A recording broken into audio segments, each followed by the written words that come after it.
નમસ્કાર નમસ્કાર નમસ્કાર વિદ્યાર્થી મિત્રો, આપ સૌનું અમારી YouTube ચેનલ સ્ટડી માસ્ટર ની અંદર સ્વાગત છે. હું કાર્તિક લાઠી આપ સૌનું હાર્દિક હાર્દિક હાર્દિક સ્વાગત કરું છું. વિદ્યાર્થી મિત્રો, ધોરણ 12 શરૂ થઈ ચૂક્યું છે અને તેની અંદર આપણે ચેપ્ટર નંબર 1 વિદ્યુત ભાર અને વિદ્યુત ક્ષેત્ર શરૂ કરી ચૂક્યા છીએ.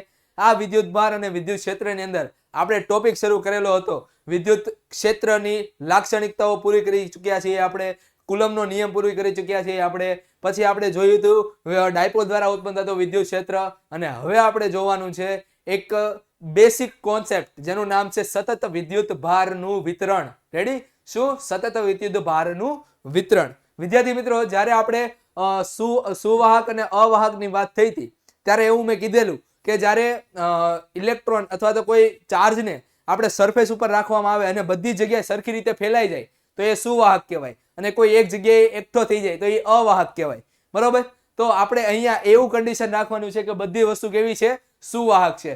આ સાથે હજી એક વસ્તુ તમને કહેવાની છે કે મેક્રો લેવલે તમે જોવા જાઓ ને તો આપણને એમ લાગે કે બધી જગ્યાએ એક સરખો વિદ્યુત ભારનું વિતરણ થયેલું છે. મતલબ કે આ જગ્યાએ 5 કુલમ 5 5 5 5 5 બધી જગ્યાએ સરખું કુલમનું વિતરણ થયેલું હશે. પણ એ 5 કુલમની અંદર હજી જોશો ને તો બધી જગ્યાએ ઇક્વલ ડિસ્ટ્રીબ્યુશન નહીં થયું હોય. મેક્રોસ્કોપિક આપણને એમ લાગશે, મોટી નજરે આપણને એમ જોતા એમ લાગશે કે બધી જગ્યાએ એક સરખું વિદ્યુત ભાર વિતરિત થયેલું છે. પણ જ્યારે તમે નાના લેવલે ગયા, એટોમિક લેવલે ગયા, એટલે વિદ્યુત ભાર કેવો થઈ જાય? ડિસ્ટ્રીબ્યુશન અસતત થઈ જાય.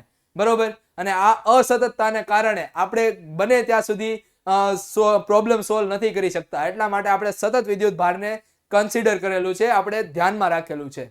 તો આપણે એક વસ્તુ ધ્યાનમાં રાખીએ કે સતત વિદ્યુત ભાર કોને કહેવાય અને અસતત વિદ્યુત ભાર વિતરણ કોને કહેવાય. બરોબર? ચાલો, બંને વચ્ચે શું ફરક છે એ પહેલા હું તમને કહું. ઓકે, માનો કે એક સરફેસ છે આ રીતે, અને એની એ જ સરફેસ આવડી છે. બરોબર? અહીંયા બધી જ જગ્યાએ પ્લસ પ્લસ પ્લસ બધી જગ્યાએ સરખો વિદ્યુત ભાર વિતરિત છે.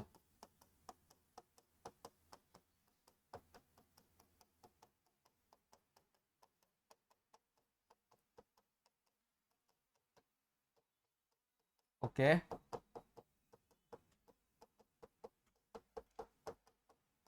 ચાલો, બધી જગ્યાએ એક સરખો વિદ્યુત ભાર શું થયેલો છે? વિતરિત થયેલો છે. અહીંયા તમે જો કોઈ પણ એરિયા લઈ લો, કોઈ પણ વસ્તુ લઈ લો, બધી જગ્યાએ કેવો વિદ્યુત ભાર થયેલો છે? વિતરિત વિદ્યુત ભાર એક સમાન છે. જો આ ભાગ જોઈ લો, અહીંયા ચાર પોઝિટિવ આયન જોવા મળશે. આ ભાગ જોઈ લો, અહીંયા પણ 4 પોઝિટિવ આયન જોવા મળશે. આ ભાગ જોઈ લો, એટલા ને એટલા બધાના એરિયા કેવા છે? સમાન છે. આ બધાના એરિયા કેવા છે? સમાન. બધી જગ્યાએ તમે જાઓ, બધી જગ્યાએ તમને કેવા? એક સમાન વિદ્યુત ભાર જોવા મળશે. તો આવા વિતરણને સતત વિતરણ કહેવાય. કેવું વિતરણ કહેવાય? સતત વિતરણ કહેવાય. તો હવે તમને અસતતનો ખ્યાલ આવી ગયો છે. અસતત વિતરણ કોને કહેવાય? તો કે બધી જગ્યાએ અલગ અલગ વિતરણ થયેલા હોય. માનો કે અહીંયા 8 પોઝિટિવ આયન હોય. બરોબર? અહીંયા 8 પોઝિટિવ આયન હોય, અહીંયા માત્ર ને માત્ર 6 જ હોય. એટલે અહીંયા માત્ર ને માત્ર કેવા હોય? 6 જ હોય. તો આને અસતત કહેવાય. જો કઈ રીતે? તો કે અહીંયા તમે એટલો એરિયા લ્યો અને એટલો ને એટલો એરિયા અહીંયા લ્યો. આ બંને એરિયા કેવા છે? સેમ છે. રેડી? કેવા છે? સેમ છે. તો અહીંયા 8 ઇલેક્ટ્રોન છે અને અહીંયા 6 જ પ્રોટોન છે. અહીંયા 8 પ્રોટોન છે, અહીંયા 6 જ પ્રોટોન છે. એના કારણે આ કેવું બની ગયું? અસતત વિદ્યુત ભાર વિતરણ બની ગયું. જ્યારે આ કેવું છે? સતત વિદ્યુત ભાર વિતરણ છે. અસતત વિદ્યુત ભાર વિતરણ. બરોબર? ચાલો, હવે પદાર્થો અથવા તો સપાટીના આકાર પરથી આપણે એમ સમજી શકીએ કે વિદ્યુત ભારના 3 પ્રકાર છે. જો આ લંબાઈ આપેલી હોય માત્ર ને માત્ર, તો આને રેખીય વિદ્યુત ભાર વિતરણ કહેવાય. જો પૃષ્ઠ આપેલું હશે, જો આપણને શું આપેલું હશે? પૃષ્ઠ આપેલું હશે, મતલબ કે સમતલ આપેલું હશે, તો એને પૃષ્ઠીય વિતરણ કહીશું આપણે. અને જો આપણને કદ આપેલું હશે તો આપણે કદ વિદ્યુત ભાર ઘનતા કહીશું. બરોબર? અથવા તો વિદ્યુત ભાર ઘનતા કહીશું. બરોબર? તો આ બધી વસ્તુને આપણે ધીરે ધીરે હોલે હોલે સમજવાની છે. ચાલો, તો હવે આપણે પહેલો ટોપિક જોઈએ. શું છે પહેલો ટોપિક? રેખીય વિદ્યુત ભાર વિતરણ. રેખીય વિદ્યુત ભાર વિતરણ. ચાલો, હું છે ને એક લાંબો એક તાર લઈ લઉં. બરોબર? લાંબો એક તાર લઈ લઉં જે કેવો છે? અવાહક છે. લાંબો એક તાર કેવો છે? અવાહક છે. આ રીતે. ચિંતા ના કરતા, ઝૂમ કરેલો છે એટલા માટે મોટો દેખાય છે, બાકી એકદમ પાતળો એવો તાર છે. બરોબર? ચાલો, આ બધી જ જગ્યાએ આમાં પોઝિટિવ વીજભાર મૂકેલો છે. ચાલો, એક કામ કરો, હું છે ને થોડોક નાનો આકાર બનાવું. બહુ મોટો બની ગયો.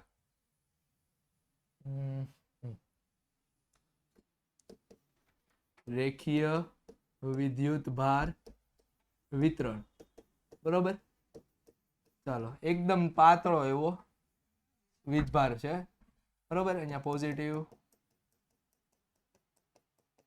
અને આ એની લંબાઈ છે અને એની સપાટી ઉપર ક્યુ વિદ્યુતભાર છે. આ સપાટી ઉપરનો વિદ્યુતભાર છે, અંદરની તરફનો નથી, સપાટી પરનો વિદ્યુતભાર છે. બરોબર, ચાલો તો આ સપાટી ઉપર અને આ સુવાહક છે. રેડી, સુવાહક છે અને સપાટી પરનો વિદ્યુતભાર છે. તો રેખીય વિદ્યુતભાર ઘનતા કોને કહેવાય? તો એની વ્યાખ્યા કંઈક આ રીતે આપી શકાય કે એકમ લંબાઈ દીઠ રહેલા વિદ્યુત ભારને રેખીય વિદ્યુત ભાર શું કહેવાય? વિતરણ કહેવાય, અથવા તો ઘનતા, વિદ્યુત ભાર ઘનતા કહેવાય. બરોબર, જેને આપણે લેમ્બડા વડે દર્શાવીએ છીએ, is equal to Q by L. આ છે રેખીય વીજભાર ઘનતા, આ છે વિદ્યુત ભાર અને આ છે લંબાઈ. બરોબર, એકમની વાત કરો તો એકમ થાય આનો કુલમ પર મીટર. એકમ શું થશે? કુલમ પર મીટર. બરોબર, આનો જો તમે સમજો કે આ આપણો એક લંબાઈ આપેલી છે. બરોબર, એની લંબાઈ L છે અને એના ઉપર Q વિદ્યુત ભાર છે, તો એની રેખીય ઘનતા કેટલી થાય? તો કે Q બાય L. સિમ્પલ, બસ એટલું જ વસ્તુ છે. બરોબર, કોઈ પણ સુવાહક હોય, માનો કે અહીંયા પોઝિટિવ ચાર્જ આપ્યો, હજી મેં અહીંયા પોઝિટિવ ચાર્જ આપ્યો, તો શું થાય? બધી જગ્યાએ સરખો પોઝિટિવ ચાર્જ હજી વધારે ડિસ્ટ્રીબ્યુટ થઈ જાય. મતલબ કે રેખીય વિદ્યુતભાર ઘનતા શું થાય? હજી વધશે. એનો મતલબ કે રેખીય વિદ્યુતભાર ઘનતા કોના ઉપર આધાર રાખે છે? એક તો Q ઉપર આધાર રાખે છે અને બીજું L ઉપર આધાર રાખે છે. હવે આ ભાગ લઈ લો, તમે આ ભાગ લઈ લો અને આ ભાગ લઈ લો. આ ભાગમાં બંનેમાં ભલે L ની સંખ્યા અલગ અલગ છે. અહીંયા L નાનો છે, અહીંયા પણ L કેવો છે? નાનો છે. બરોબર, અહીંયા ભલે L ની નાના મોટા છે, પણ અહીંયા લેમ્બડાની વેલ્યુ એક સમાન જ છે. લેમ્બડાની વેલ્યુ કેટલી છે? એક સમાન જ છે. બરોબર, કેમ? કારણ કે એને અનુરૂપ Q ની વેલ્યુ પણ કેવી હશે? નાની મોટી હશે ને. જો અહીંયા વધારે મોટો ખંડ લઉં તો અહીંયા વિદ્યુતભાર વધારે હશે, અહીંયા હું નાનો ખંડ લઉં તો અહીંયા વિદ્યુતભાર નાનો હશે. તો લેમ્બડાની વેલ્યુ અલ્ટિમેટલી કેવી રહેવાની? સેમ જ રહેવાની. એટલે આખા તારમાં ગમે ત્યાં જાવ ત્યાં વિદ્યુતભારની વેલ્યુ, આ લેમ્બડાની વેલ્યુ કેવી રહેવાની? સમાન. સર, આ બધું ભણવું શું કામ મારે? મેઇન સવાલ, તમે કઈ વસ્તુ ભણો છો અને શું કામ ભણો છો? આ બધું શું કામ ભણવું મારે? તો એનો એક બેસ્ટ જવાબ આપું તમને. માનો કે E બરાબર KQ બાય R સ્ક્વેર. આ સૂત્ર સાંભળેલું? હા સર, સાંભળેલું, જોયેલું, સાબિત કરેલું. ચાલો, તો આ સૂત્ર ક્યારે લાગુ પડે? વિચારો. હાલો, આ સૂત્ર લાગુ પડે જ્યારે બિંદુવત વિદ્યુતભાર આપેલો હોય ત્યારે. કેવું? બિંદુવત વિદ્યુતભાર આપેલો હોય ત્યારે. હવે આ તમને બિંદુવત વિદ્યુતભાર દેખાય? આ તમને કોઈ હિસાબે બિંદુવત વિદ્યુતભાર દેખાય? સર, બિંદુવત વિદ્યુતભાર તો દેખાતો નથી. તો હું શું કરું ખબર? નાનો એવો ખંડ વિચારી લો, નાનો એવો, અહીંયાથી એવડો કે એવો ખંડ વિચારી લો.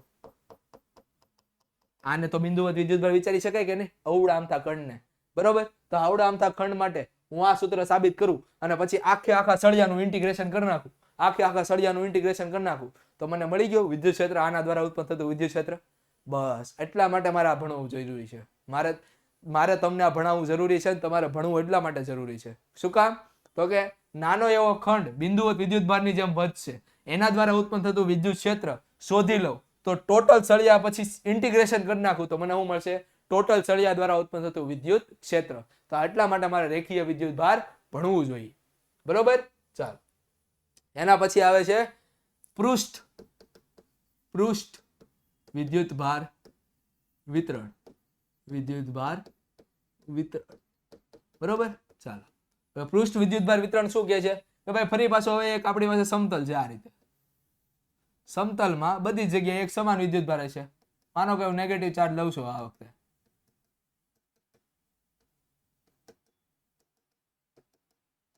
હા, આમાં એક વસ્તુ એ લખવાની રહી ગઈ કે લેમ્બડા પોઝિટિવ 4 પ્લસ Q અને લેમ્બડા નેગેટિવ માઇનસ ક્યુ. મતલબ કે લેમડાની વેલ્યુ પોઝિટિવ હોય છે પ્લસ ક્યુ વિદ્યુતભાર માટે, લેમડાની વેલ્યુ નેગેટિવ હોય છે માઇનસ ક્યુ વિદ્યુતભાર માટે. બરોબર.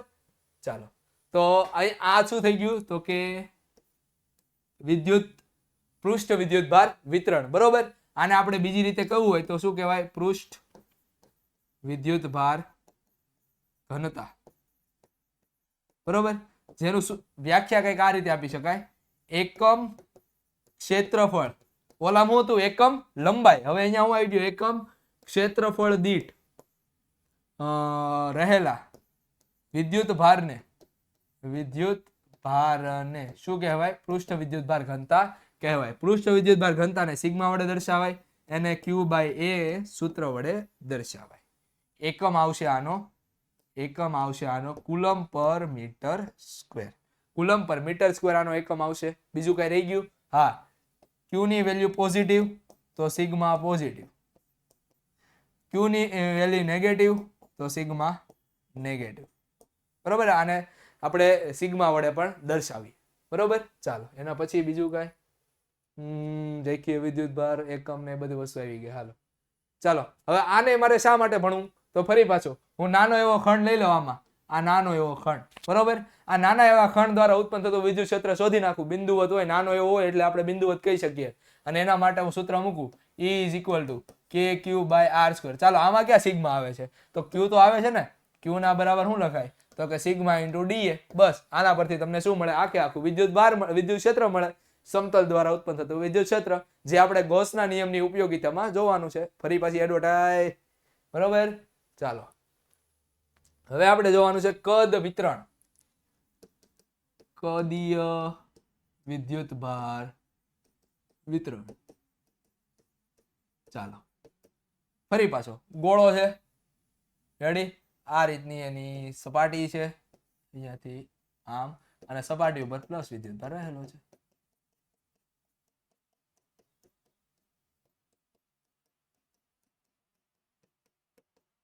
ઓકે, પ્લસ વિદ્યુતભાર રહેલો છે. તો કદ ઘનતા અથવા તો વિદ્યુતભાર ઘનતા, આને વિદ્યુતભાર ઘનતા પણ કહેવાય. વિદ્યુતભાર ઘનતા એની વ્યાખ્યા કંઈક આ રીતે આપી શકાય. કઈ રીતે? તો કે એકમ કદ, હવે તમને ખબર પડી ગઈ છે, એકમ કદ દીઠ રહેલો વિદ્યુતભારને કદ ઘનતા કહેવાય, જેને આપણે રો વડે દર્શાવાય. Rho = Q / V. બરોબર. એકમની વાત કરું તો એકમ આનો થાય કુલમ પર મીટર ક્યુબ. રેડી? કુલમ પર મીટર ક્યુબ. આ થઈ ગયું વિદ્યુતભાર ઘનતા, આ થઈ ગયો વિદ્યુતભાર, અને આ છે કદ. કદ કોનું? ગોળાનું. ઓકે. ચાલો, ગોળાનું કદ થઈ ગયું. આ બધી જ વસ્તુ આવી ગઈ. કદીય વિદ્યુતભાર કોને કહેવાય, પૃષ્ઠીય વિદ્યુતભાર વિતરણ કોને કહેવાય, અને રેખીય વિદ્યુતભાર વિતરણ કોને કહેવાય. તો આ બધાને આપણે એક સાથે લખવું હોય તો હું કંઈક આ રીતે લખી શકું. હવે જો આ એક વસ્તુ એ રહી ગઈ કે માનો કે આ રિંગ આપેલી છે, તમને આ રીતે.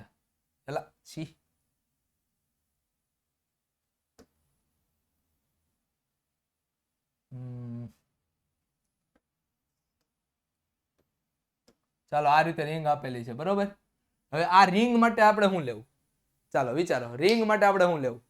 પૃષ્ઠ વિદ્યુતભાર ઘનતા કે પછી કદ વિદ્યુતભાર ઘનતા? બોલો, વિચારો, સોચો. ચાલો, આના માટે લેવાય આપણે સિગ્મા. રિંગ માટે આપણે શું લેવાય? સિગ્મા. રો ક્યારે લેવો અને સિગ્મા ક્યારે લેવો એ મેઇન સવાલ છે તમારા માટે. બરોબર. રો એટલે જ્યારે કોઈ પદાર્થ આખો ફૂલ ઓફ મટીરિયલ થી બનેલો હોય, ગોળો હોય, આ બધી સપાટીની અંદર જ્યારે વિદ્યુતભાર હોય, પદાર્થની સપાટી ઉપર વિદ્યુતભાર હોય ત્યારે તમે રો લઈ શકો. બરોબર. રો લઈ શકો. પણ જ્યારે તમને આ મળે છે, રેડી, રિંગ આપે છે, જેની ખાલી ને ખાલી બે કિનારી હોય, અંદરની તરફથી પોલો હોય, તેના માટે આપણે સિગ્મા પણ લઈ શકીએ છીએ. બરોબર. ચાલો, હવે વિદ્યુતભાર વિતરણ. રેડી? રેખીય વિદ્યુતભાર વિતરણ માટે શું કહેવાય? કદ અને પૃષ્ઠ. તો આપણે લેમડા બરાબર લખી શકીએ Q / L. આમાં સિગ્મા બરાબર Q / A. આમાં રો બરાબર Q / V. એકમ શું આવશે? એકમ આવશે કુલમ પર મીટર ક્યુબ, ક્યુ સ્ક્વેર, અને કુલમ પર મીટર ક્યુબ. આ એના એકમ થઈ ગયા. બરોબર. ચાલો એના પછી બીજા એકમ જોવા આવો, બીજી કઈ જોવું હોય તો બસ આ જ છે, બીજું કઈ નથી આમાં. બેસિક ડિફરન્સ આ છે. વ્યાખ્યા લખવી હોય તો વ્યાખ્યા લખી શકો. એકમ લંબાઈ દીઠ રહેલો વિદ્યુત ભાર, એકમ ક્ષેત્રફળ દીઠ રહેલો વિદ્યુત ભાર, એકમ કદ દીઠ રહેલો વિદ્યુત ભાર. આ રીતે તમે વ્યાખ્યા પણ લખી શકો. ઓકે, તો આશા રાખું છું કે આ વિડીયોમાં તમને બેસિક વસ્તુ સમજાણી હશે. જો એવું હોય તો વિડીયોને લાઈક કરી દો, ચેનલમાં નવા છો તો સબસ્ક્રાઇબ કરી દો અને તમારા મિત્રો જોડે શેર કરી દો. મળીએ છીએ આપણે next time. Till then thank you. ધ્યાન રાખો તમારું અને તમારા મમ્મી પપ્પાનું. બાય.